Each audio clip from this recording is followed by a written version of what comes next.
Жалал-Абадта 2 жумадан бери издөөдө жүргөн аялдын сөөгү табылды. Анын өлүмүнө шектүү катары 2 жаран кармалды. Шайлоо фондундагы каражаттар боюнча Садыр Жапаров ат чабым алдында. Билесизби, Жапаровдун шайлоо фондундагы акчасы 15 миллион сом деп көрсөтүлдү. Андан кийинки сумма Бабыржан Төлбаевга таандык. Акча которулганга чейин мыйзамдаштырылыш керек да турабы. Сиздер которуп алып туруп анан мыйзамдаштырып атпайсыздар. Бул канча убакыттан келди? Жок, эми акча биздин милдетибиз ошо проектке акча тап бериш керек. Биз ошону тап беришибиз керек да акчаны. Мына кызык, Ош шаардык кеңеши коротулуп бүткөн каражатты мыйзамдаштыруу аракетин көрүшүүдө. Маданият башкармалыгына бөлүнгөн каражат эбак эле сквер куруу үчүн жумшалып кеткен. Жалал-Абадта Кадыржан Батыровго таандык бала бакча шаардын карамагына өттү. Эми аны оңдоп түзүүгө 6 миллион сом талап кылынууда.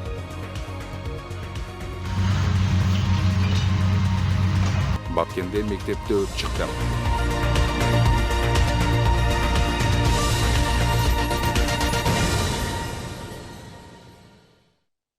Нур телеканалда Нур Ньюс маалымат программасы сиздер менен мен Арзамат Аланов. Кесиптештер менен биргеликте күндүн негизги окуяларын тааныштырабыз. Саламатсыздарбы? Бизде ошондой эле учурда Facebook баракчабыздан да түз көрсөңүздөр болот. Дареги экранда. Баткен облусунун Баткен районуна караштуу Чоң Тала айылындагы мектептен чыккан өрт толугу менен өчүрүлдү. Бул тууралуу өзгөчө кырдаалдар министрлиги кабарлады. Өрт чыккандыгы тууралуу маалымат бүгүн саат 8 чамасында түшкөн. Аны өчүрүүгө жалпы 2 бөлүм тартылган. Өкмөттүн Баткен облусундагы ыйгарым укуктуу өкүлчүлүгүнүн маалыматы боюнча өрт чыккан мектеп 180 орунга ылайыкташкан. Анда 300дөн ашык окуучу билим алат. Учурда 1-5, 9, 11 класстын окуучулары окуп жатышкан. Өрт балдар мектепке бара электе чыккан, тилсиз жоонун келип чыгуу себептери жана канча чыгым болгону азырынча кабарлана элек. Премьер-министрдин милдетин аткаруучу биринчи вице-премьер-министр Артем Новиков Баткенде 7 декабрда башталган жумушчу сапарында Чоң Тала айылында таңга жуук өрттөнүп кеткен мектепке барды. Мектептин абалы менен таанышкан соң лейликке жөнөп кетти. Азырынча өкмөт башчынын милдетин аткаруучу өрттөнгөн мектеп боюнча кандайдыр бир тапшырма же убада бергени белгисиз. 25 ноябрдан бери дайынсыз болуп жаткан Бактыгүл Базарматованын сөөгү 6 декабрь күнү Сузак районундагы Чаңгетсай суусунун жээгинен табылды. Анын өлүмү үчүн шектүү катары 2 жаран кармалды. Облустук ички иштер башкармалыгынын маалыматына караганда, шектүүлөр маркум менен сырттан тааныш болушкан. Алар 25 ноябрь күнү Базарматованы шаардын сыртына алып барып, акча талап кылышкан. Акча бербей койгон аялды сүлгү менен муңтуп өлтүрүп, сумкасындагы 32 000 сом акчасын жана алтын буюмдарын алып алышкан жана телефонун сууга ыргытып жиберишкен. Сөөгүн суу жээгиндеги таштандыга көмүп кетип калышкан. Милициянын маалыматына ылайык, шектүүлөр кармалгандан кийин кылмышын мойнуна алышып, аялды өлтүрүп, көм салган жерде көрсөтүп беришкен. Бул окуя боюнча тергөө кызматы тарабынан жазык кодексинин 130-беренеси киши өлтүрүү боюнча сотко чейинки териштирүү башталган. Учурда кошумча иликтөө иштери жүрүп жатат. Ушул жылдын 4 декабрында Ички иштер министрлигинин Интерпол улуттук борбордук бюросунун жана Нарын облустук ички иштер башкармалыгынын кызматкерлери 4 жылдан бери эл аралык издөөдө жүргөн Орусиянын жаранын кармашты. Бул тууралуу министрликтин басма сөз кызматы кабарлады. 41 жаштагы жаран Орусиянын жазык кодексинин баги заттарды сатуу жана сактоо беренеси менен айып коюлуп, 2016 жылдан бери издөөдө жүргөн. Кармалган адам Нарын шаарынын тергөө абагына киргизилди. Эл аралык издөөдө жүргөн шектүүнү Орусияга экстрадициялоо маселелер чечилип жатат. Жайыл районундагы каракчылыкка шектелген жаран Бишкек шаарында кармалды. Анын үйүнөн курал жарак табылганын шаардык милициядан билдиришти. Маалымат кызматы 29 жаштагы шектүүнүн колго түшүрүлүп, суракка жеткирилген видеосун жарыялады. Ал бир нече жолу уурлук боюнча соттолгон. 2015 жылы Чаткал районунда, 2018 жылы Сокулук районунда эркинен ажыратылган. Ошондой эле жаза аткаруу жайынан качып кеткендиги үчүн кылмыш иши козголгон деп айтылат маалыматта. Үйүн тинтүүдө бир тапанча, ок жана бычактар табылган. Акыркы жылдары Кыргызстанда унаалардын саны көбөйгөнү менен биргеле киши өлүмү менен коштолгон кырсыктар күчөдү. Көп учурда кырсыктар жол эрежени сактабагандыктан же атайлап бузуудан келип чыгат. Бишкек шаарында 27 ноябрдан 3 декабрга чейин жол кыймылынын эрежеси 7000ге жакын жол бузулду. Азайгандын ордуна көбөйүп бара жаткан жол кырсыктары акыркы мезгилде курч көйгөйгө айланды. Бишкек шаарында 7 ноябрдан 3 декабрга чейин жол кыймылынын эрежеси 6894 жолу бузулду. Алардын ичинен 52 айдоочу мас абалда болчу. 9-унун алдыңкы терезелери караңгылатылган. 104 айдоочу унааларын тийиштүү документи жок башкарып жүргөн. Башкы мыйзам бузуулар 6729. Жалпысынан 411 уна айып короого токтотулган. Катталган жол кырсыктарынын дээрлик бардыгы жол эрежесин бузуудан келип чыгат. Өткөн ноябрь айында эле Кант шаарына жакын жердеги айланма жолунда 6 адамдын өмүрүн алган чоң жол кырсыгы болгон. Ал эми Бишкекте 20 ноябрь күнү бир эмес бир нече машина кагылышкан. Жол коопсуздугун көзөмөлдөгөн кызматкерлердин айтымында жөнөкөй эрежелерди сактабагандар башка айдоочуларга көп ыңгайсыздыктар жаратат. Азыркы учурда келди, бул жерде биз жанында туруп турдук. Элдерге тоскоолдук жаратып атат. Бул жакта экинчи полосаны жаап турат. Ошо биринчи түшүндүрүү иштерин алып барып атабыз. Эске салсак, ушул жылы белгилүү ырчы Асель Кадырбекова да жол кырсыгына кабылган. Бул кырсыкта анын үй бүлөсү жол коопсуздугун сактабаган жеңил ойлуу айдоочулардын айынан болгонун айтып келет. ГБРдин балдары баардыгы эле билет ушу. Келип алып жанында клубтардагы эмелерди охрана кылып коет экен. Акчасы жокторду келип тепкилешип, анан аларды орукчан кылганча тепкилеп чыгарып эме кылат экен да. Ушундай дагы толтура эмелери бар экен да. Анан буларда көп авария болот экен. Кылмыш иштери эми көп болот экен да. Анан эми ушундай ар кандай болуп жабылып кетет окшойт. Баягы бизден корккон себеби анткени Асель элдин кызы, ырчы. Өзү дагы назик кыз. Айрым айдоочулардын ою боюнча адамдардын унаа башкаруу, жолдо жүрүү маданияты жогоруламайынча абал жакшырбайт экен. Себеби биринчиден эле шашкандык, адамдын өзүнөн алча, адамдын өзүнөн кара байдаса болот, шашкандык. Экинчиден ушул айдоочулук праваларды сатып алгандыктан. Азыр почти сөздүн ачыгын айтканда 90-95% бар эле сатып алат, эч ким окубайт. Окугандар аз да. Кээ бирки жерлерде эме знак жок. Сен главныйсыңбы же наркы главный аны биле албайсың да, кээ бирки улицаларда ошондон да болушу мүмкүн. Анан в основном ошол праваны сатып алгандык, анан шашкандык. Бүгүнкү күндө жол кырсыктарын кыскартууга багытталган өкмөттүн коопсуз шаар долбоору айдоочуларды бир аз ооздуктаганы менен калк күткөн тартип дагы деле орнобой келет. Айгерим Макешова, Өскөн Жороев, Нур Ньюс, Бишкек. Жогорку сот Улуттук тарых музейин жана Чолпон Атадагы ипподромду жаңылоодогу коррупция боюнча кылмыш иштерин кайра кароо үчүн Бишкектин 1-май райондук сотуна жиберди. Бул тууралуу Жогорку соттун басма сөз кызматы кабарлады. Соттун буга чейинки 2 инстанциясы чыгарган өкүм 7 декабрда жокко чыгарылды. Улуттук тарых музейин оңдоо жана Чолпон Ата шаарындагы ипподромду реконструкциялоо боюнча козголгон кылмыш ишинин алкагында мурдагы өкмөт башы Сапар Исаков 18 жылга эркинен ажыратылган.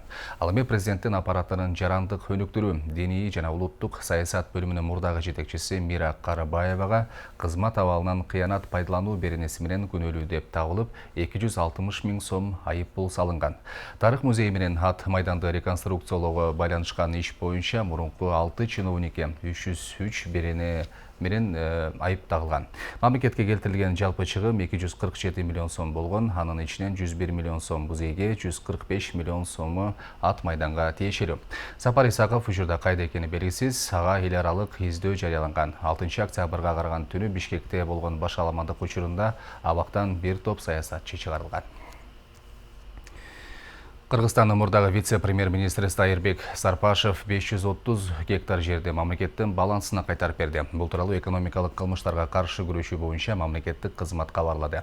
Мыйзам Сызбаев фактысы боюнча сотко чейинки өндүрүштүн жүрүшүндө Сарпашев Токтогул районунун Торкен айылынын балансына мурун өзү алган жана жакын туугандарына катталган Токтогул районунда жайгашкан 500 гектар жайыт жерлерин, ошондой эле 30 гектар суат жерин кайтарып берди.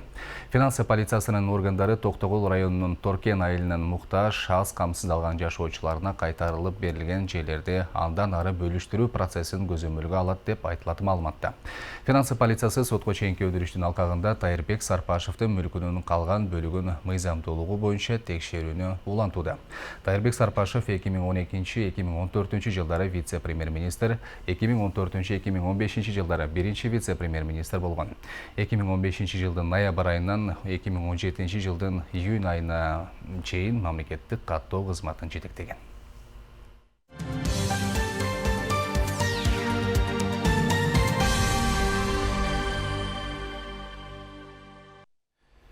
Ош шаардык маданият башкармалыгына жергиликтүү бюджеттен 10 миллион сом LED экран алууга бөлүнгөн. Бирок бул акча каражатына LED экран мында турсун, бөлүнгөн каражат өзү да маданият башкармалыгына берилген жок. Анын себебин Ош шаардык кеңеши пандемия менен байланыштырып жатат. Тагыраагы маданий иш-чараларга тыюу салынганына байланыштуу 10 миллион сом сквер курууга сарпталган. Эң кызыгы каражат иштетилип бүткөн соң мыйзамдаштыруу аракети көрүлүп жатат. Мындан 3 жума мурун Ош шаарындагы Абдыкадыров көчөсүндө жайгашкан жаңы сейилбак шаардыктарга пайдаланууга берилген болчу. Бирок бул сейилбакты бүткөрүүдө акча каражаты жетишсиз болуп, мына ушул маданият башкармалыгына бөлүнгөн 10 миллион сом скверди курууга жумшалган. Ал эми бул акчаны мыйзамдаштыруу жолу акча коротулгандан кийин гана 30 ноябрда өткөн сессияда мыйзамдаштырылды. Маалыматка ылайык, жогоруда айтылган 10 миллион сом жергиликтүү бюджеттен Ош шаардык маданият башкармалыгына LED монитор алууга бөлүнгөн. Бирок маданият башкармалыгына LED монитор эмес, пландалган акча каражаты да берилген эмес. Мунун себебин алар шаардык кеңештин отурумунда бюджеттин тартыштыгынан улам акча каражатынын багыты өзгөрүлгөнүн айтат. 10 миллион каражатын Ош шаардык маданият башкармалыгына өзү негизи каражаттарды алуу боюнча, LED экран алуу боюнча өзү бөлүнгөн негизи. Биз сунуштап алганбыз, бирок ал нерсе акыбалга жараша, пандемияга жараша кайра кайтарылып берилген. Ошон үчүн биз ал нерсени азыр пока толук маалыматым жок.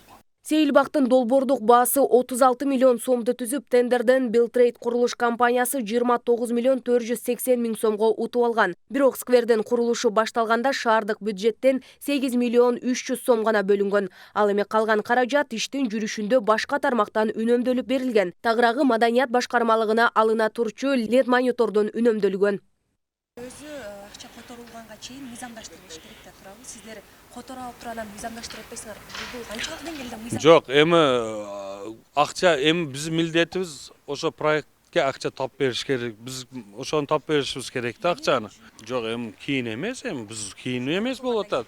Биз ошого анан биз ошо компанияга биз кайрылганбыз, суранганбыз. Чоң компания, сен жасап тура бер, акча мамлекеттен карыз болбойт да эч ким.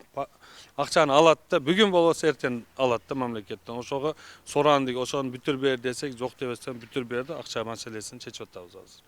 Ал эми Ош шаардык кеңешине бул маселе боюнча шаардык мэрия LED мониторго деген акчанын багытын өзгөртүп берүү боюнча кат жөнөткөн. Анын негизинде шаардык кеңеш бул маселени карап, каражаттын багытын өзгөрткөнүн айтылууда. Бирок бул каражат 30 ноябрда өткөн сессияга чейин коротулуп, ошол күнү мыйзамдаштырылган.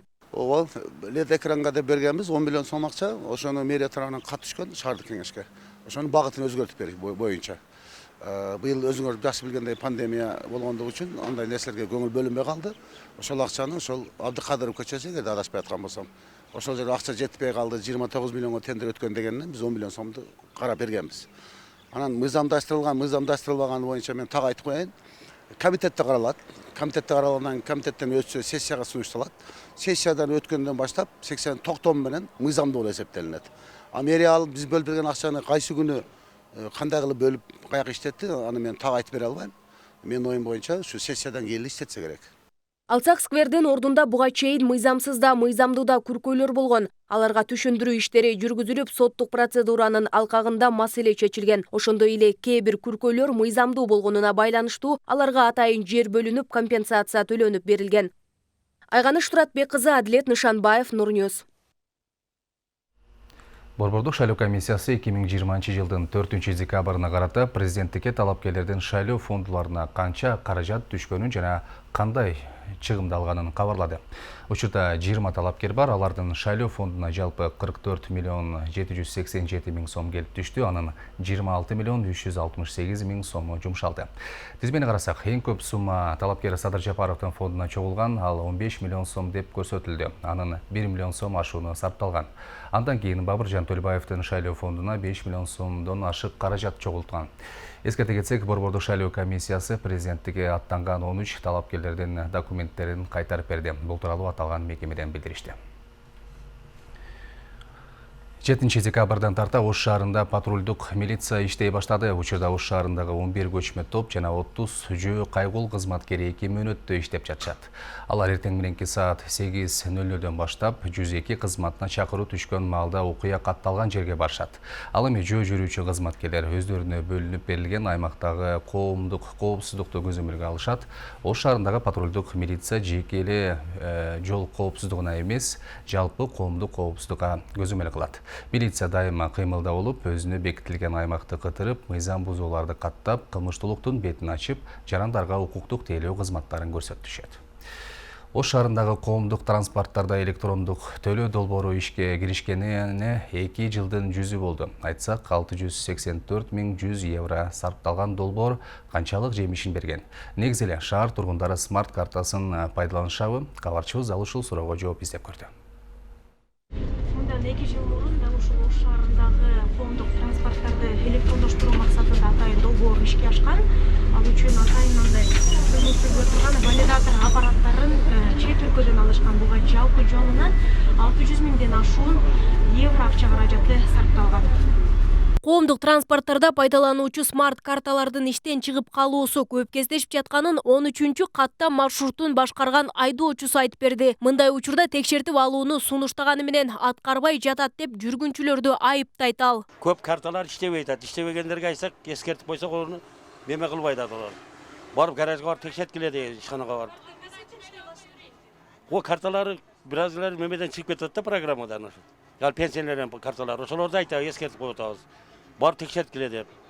Көбү болуптур дейт, барбайт. Экинчи борбор калаада электрондоштуруу системасы ишке киришкенине 2 жылга чукул убакыт болду. Жүргүнчүлөр пайдалануучу смарт карталарынын балансын толтуруу үчүн ыңгайлуу шарт түзүлгөн эмес. Анткени картага акча салуу үчүн шаардын бир четинен экинчи четине чейин барууга туура келип каларын тургундар билдиришүүдө. 2 жылдын жүзү болду, бирок бир дагы жолу жөнгө салын элек.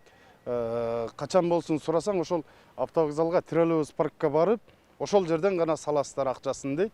Эми Ак Тилекте жашаган же болбосо Югостукта жана башкада жашагандар ошол жерге барып 100 сом салып келиш үчүн барып келеби.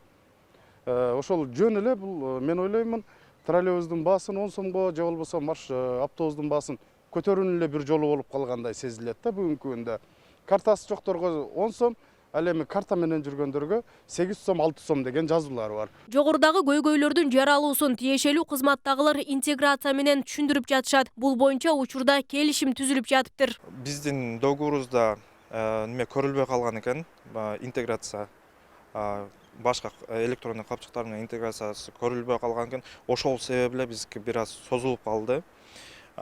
Биз поставщиктерди Чехия микроэлектроника компаниясын договордун негизинде кылып бергиле деп айта албайбыз азыркы учурда, себеп договордо каралбаган интеграция. Эскертсек, электрондоштуруу долбооруна 684.100 евро сарпталган, бирок чоң суммадагы акча каражаты сарпталган менен толук ишке ашкан эмес. Бул көрүнүш мамлекет казынасына чоң доо кетирген. Ал үчүн тиешелүү кызматтагылар жоопко тартылуусу керектигин да тургундар талап кылышууда. Тендерди ишке ашырып аткандар, же болбосо ушул проектини алып чыгып, бирок бүгүнкү күндө 600 миң евро королгон деп атат. Бирок ошол 600 миң евродон 6 сомдук дагы пайда түшкөн жок да. Жөн эле алып келди. Мамлекеттин акчасын максатсыз пайдалангандыгы үчүн деп аларды жоопко тарса дагы болот. Же болбосо ошону калыбына келтириш керек ордуна. Автобус жана троллейбустардын электрондоштурулганы боюнча көпчүлүктүн маалыматы жок. Ушул күнгө чейин накталай акча каражаты менен төлөп келишерин шаар тургундары айтышат. Акча менен эле, электрондук карта менен иштээрин билет белеңиз? Билбейсизби? Сиз да билбейсизби, жеке? Мындаканы билбейбиз да биз, сени кызым. Маалыматыңыз жок, Жок. Накталай акча менен эле төлөп келесиздер, Төлөйбүз. Картабызды көрсөткөнө бакканда бизде урушуп Kartlarını ötközüm, menga akça verdim, akçaga компьютерден болуп атат. Акча талап кылгандар да болот дагы. Болуп атат. Болуп атат. Мындай маселе боюнча кайрылып көрдүңүздөрбү? Кайрылабыз деп эме кылганбыз, пока кайрылбадык. Энди кайрылабыз деген оюбуз бар деп. Колдонуп көрдүңүзбү? Жок. Нактылы акча менен эле төлөп келесиз, негизи маалыматыңыз бар беле? Жок. Ош шаарында муниципалдык автоунааларда электрондук билет системасы чехиялык микроэлектроника компаниясы менен ишке ашырылып, 2019-жылдын февраль айынан тарта ишке киргизилген. Анда 30 автобус жана 31 троллейбуска валидатор аппараттары орнотулган. Ал эми шаар боюнча 200 миңден ашуун жаран бар. Анын ичинен 7 миңге жакын пенсионер, 2 миңге жакын жөнөкөй жарандар смарт картасын сатып алган. Нурзада Сыдыкова, Элдар Өмүрбек уулу, Нурньюс. Жалал-Абадта Кадыржан Батыровго таандык болгон бала бакча эми шаардын карамагына өтөт. Бул багытта өкмөттүн токтому чыккан. Буга чейин бул имаратты элдик ишканасы Нурбилим Ордосу жоопкерчилиги чектелген коом иштетип келген. Учурда тийиштүү органдар таланып тонолгон имаратты териштирип жатат. Кала башчы имараттын абалын көрүп, бала бакча катарында иштетүү үчүн зарыл болгон аракеттер менен таанышып чыкты. Имараттын ичинде эмеректер, керектүү жабдыктар жок. Ага 6 миллион сомдой каражат сарпталмакчы. Териштирүү аяктаган соң шаар бийлиги муниципалдык менчикке алып, кошумча бала бакча ачууну пландоодо. Мэр бул багытта иш жүргүзүүнү тийиштүү жетекчилерге тапшырды. Биз ушул боюнча эндиги жылкы бюджеттин эсебинен киргизели, ушуну садикте азыр оор абал болуп турат. Садикте балдардын тарбиялануусуна садиктер жетишип берет да. Ошого биз элге пайдаланууга берели деп келип тааныштык элек. Бүгүнкү күндө өзүңүздөр көрдүңүздөр, баардыгы талаптуу болуптур. Муну териштирүү иштери жүрөт. ГПЛдик Нурбилимге шылтоолдот атат, Нурбилим ГПЛдикке шылтоолдот атат да. Мунун акыйкаттыгын тактап туруп, анан биз өзүбүздүн балансыбызга алып, эмнеги жылкы Кудай буйруса бул жерде жашынакай балдарды тарбиялоочу садик айландыралы деген ниеттебиз. Урматтуу телекөрүүчүлөр, сиздер Нурньюс маалымат программасын көрдүңүздөр. Ал үчүн сиздерге ыраазычылык. Эгерде эфирде толук көргөнгө жетишпей калсаңыздар, бизди интернет баракчаларыбыздан оңой эле таба аласыздар. Даректер экранда көрсөтүлгөн. Кайрадан көрүшкүнчө саламатта туруңуздар.